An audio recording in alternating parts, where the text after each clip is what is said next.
Good afternoon students.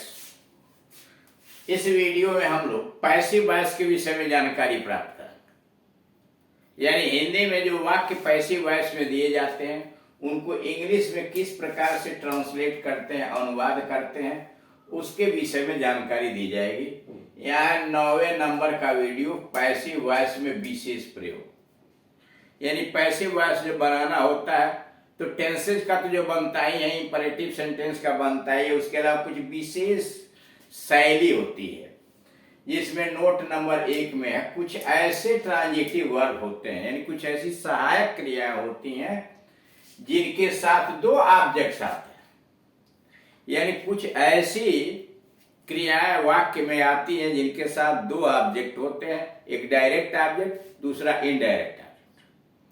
इसलिए उस वाक्य की पैसिव वॉइस भी दो तरह से बन सकती है, एक डायरेक्ट ऑब्जेक्ट के साथ और दूसरा इनडायरेक्ट ऑब्जेक्ट के साथ। फिर समझिए, कह रहा कुछ ऐसी भी सकर्मक क्रियाएं होती हैं, ट्रांजिटिव वर्ब होता है जिसके साथ दो दो ऑब्जेक्ट्स आते हैं, दो दो कर्म आते हैं। एक होता है डायरेक्ट ऑब्जेक्ट और एक होता है इनडायरेक्ट।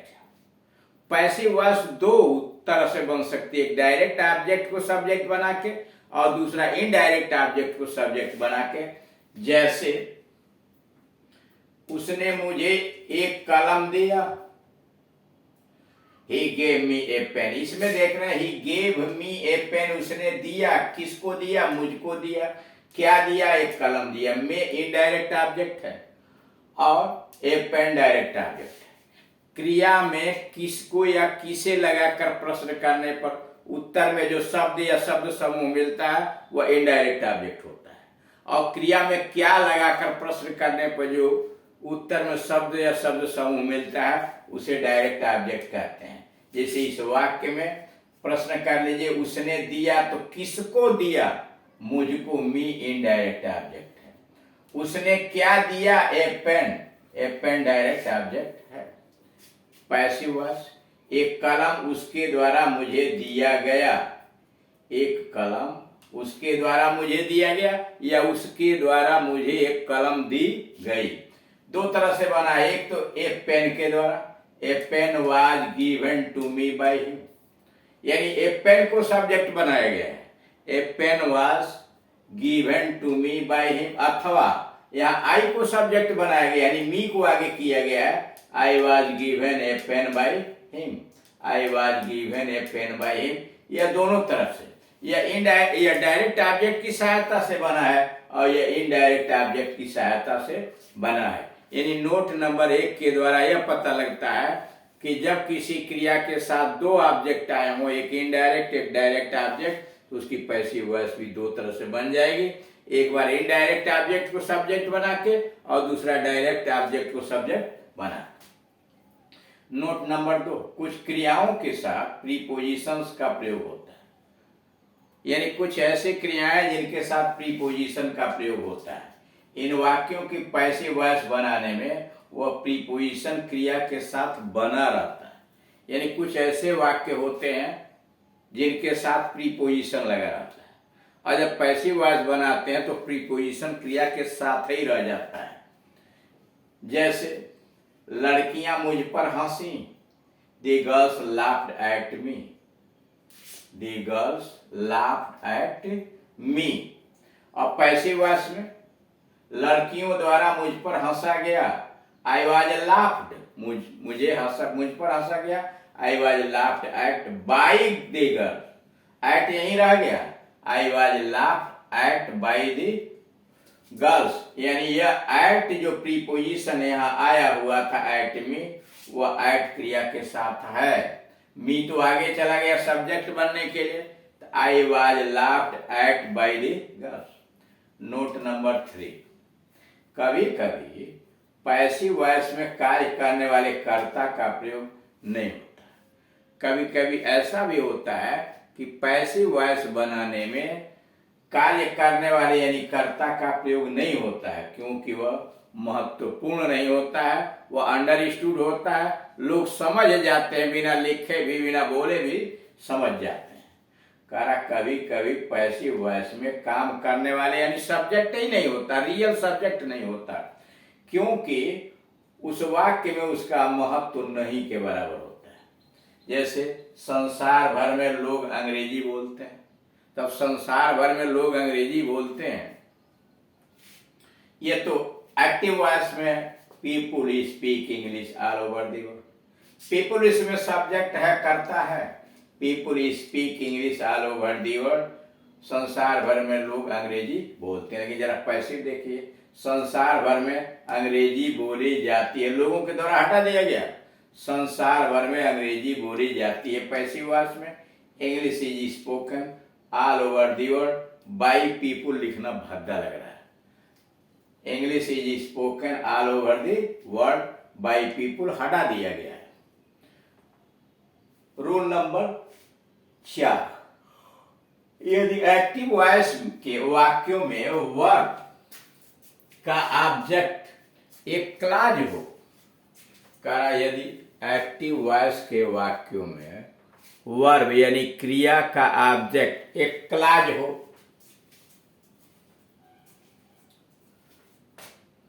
तो पैसिव वॉइस में वर्ब के कर्ता के लिए इट का प्रयोग होता है। कहा अगर पैसिव वॉइस बनाते समय किसी क्रिया का ऑब्जेक्ट के जगह पर एक शब्द या शब्द समूह न आकर पूरा उपवाक्य डाल दिया गया हो, तो उसको वहीं छोड़ देते हैं और सब्जेक्ट के स्थान पर डमी इट का प्रयोग करते हैं। जैसे पीपुल से लोग कहते हैं that God is all powerful, ईश्वर सर्वशक्तिमान है। People say that God is all powerful. Active voice में लोग कहते हैं कि ईश्वर सर्वशक्तिमान है। अब यहाँ ऑब्जेक्ट जरा पता कीजिए, लोग कहते हैं, तो लोग क्या कहते हैं, क्या के उत्तर में आया that God is all powerful, ईश्वर सर्वशक्तिमान है। अब इसको पैसे में बनाने के लिए ये उठा के नहीं लाएंगे या यही छोड़ देंगे, और उसके लिए सब्जेक्ट के जगह पर इट का प्रयोग कर देंगे, इंट्रोडक्टरी इट, यानी इसका कोई मतलब नहीं है, कोई अर्थ नहीं है, केवल वो वाक्य को शुरू करने के लिए आया है।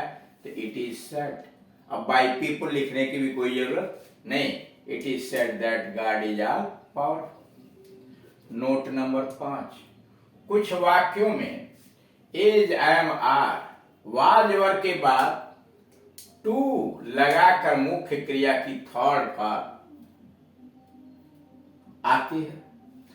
कुछ एक्टिव वॉइस में ऐसे वाक्य आते हैं जिनमें is am are was were लगा होता है मुख्य क्रिया के रूप में, और उसके बाद टू लगाकर मुख्य क्रिया की फर्स्ट फॉर्म लिखते हैं।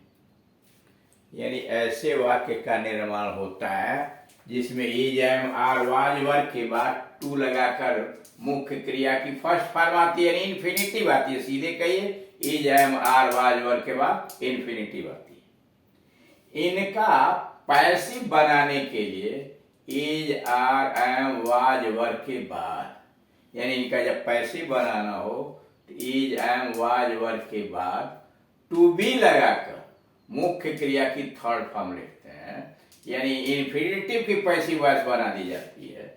इनका पैसिव बनाने के लिए is are am was were के बाद टू बी लगाकर मुख्य क्रिया का थर्ड फॉर्म लिखते हैं, यानी इन्फिनिटिव की पैसिव वॉइस बना दी जाती है। जैसे एक्टिव में उसे मेरी सहायता करनी है, उसे मेरी सहायता करनी है, he is to help me, he is to help me. देख रहे हैं इसकी रचना, इज आया है, उसके बाद इन्फिनिटिव टू हेल्प आया है, तब उसका ऑब्जेक्ट मी आया है, he is to help me. अब पैसिव हुआ, मेरी उसके द्वारा सहायता होनी है या उसके द्वारा मेरी सहायता होनी है। I am to be helped by him, I am to be helped by him. अब उसी से मॉडल में जरा यहां देखिए, एज आर एम और वाज वर दो पार्ट में कर दिया गया है। Is am are plus infinity, भविष्य में कोई कार्य किसी आज्ञा या कार्यक्रम के अनुसार होने वाला, यानी भविष्य में कोई कार्य किसी आज्ञा अथवा कार्यक्रम के अनुसार होने वाला है, तो उसके लिए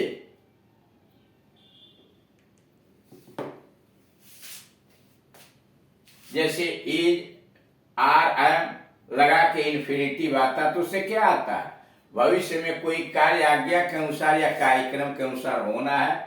तो जैसे लड़का पढ़ाए जाने को है, वही मॉडल है जो यहाँ बताया गया। A boy is to be taught, a boy is to be taught, to teach का to be taught passive voice हुआ। लड़के पढ़ाए जाने को हैं, the boys are to be taught, the boys बहुवचन है इसलिए आर लगाया गया। The boys are to be taught, लड़के पढ़ाए जाने को हैं। पत्र टाइप किए जाने को नहीं है, the letter is not to be typed, the letter is not to be typed. सड़कें मरम्मत कराई जाने को हैं, the roads are to be repaired, the roads are to be repaired. मैं पीटे जाने को हूं, I am to be beaten, I am to be beaten. अब रूल्स देख लिए, इसे बनाने के लिए सबसे पहले ऑब्जेक्ट लिखिए, लेकिन यह सब्जेक्टिव केस में होगा, नॉमिनेटिव केस में होगा। उसके बाद इज आर एम में कोई एक नियमानुसार, फिर टू बी क्रिया का थर्ड फॉर्म, और फिर बाई लगा के सब्जेक्ट लिखिए, लेकिन सब्जेक्ट के स्थान पर जो शब्द आएगा वह ऑब्जेक्टिव केस में होगा, कर्म कारक के रूप में होगा। और अगर दूसरे शब्द हैं तो अदर वर्ड्स की अंग्रेजी आगे लिख दी जाएगी।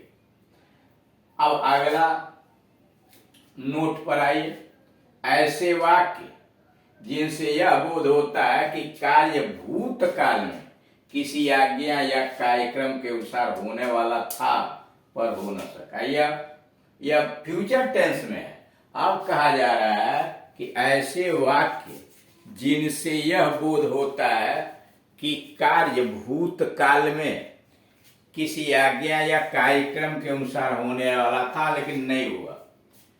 अब रूल्स इसका क्या, सबसे पहले ऑब्जेक्ट लगाइए नॉमिनेटिव केस में, वाज टू बी और वेयर टू बी, उसके बाद इन दोनों में कोई एक, फिर क्रिया का थर्ड फॉर्म, और बाई लगा करके सब्जेक्ट लिखिए, लेकिन केस इसका ऑब्जेक्टिव केस होगा।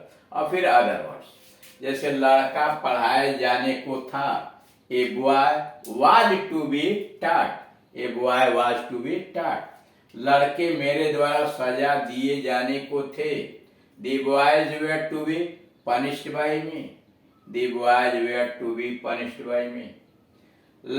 सड़कें मरम्मत कराई जाने को थी, roads were to be repaired, roads were to be repaired. एक पत्र टंकित किए जाने को था, a letter was to be typed, A letter was to be typed. तो इस तरह से आपने देखा कि कुछ विशेष प्रकार के वाक्यों का पैसिव वॉइस में ट्रांसलेशन कैसे बनाया जाता है। Thank you.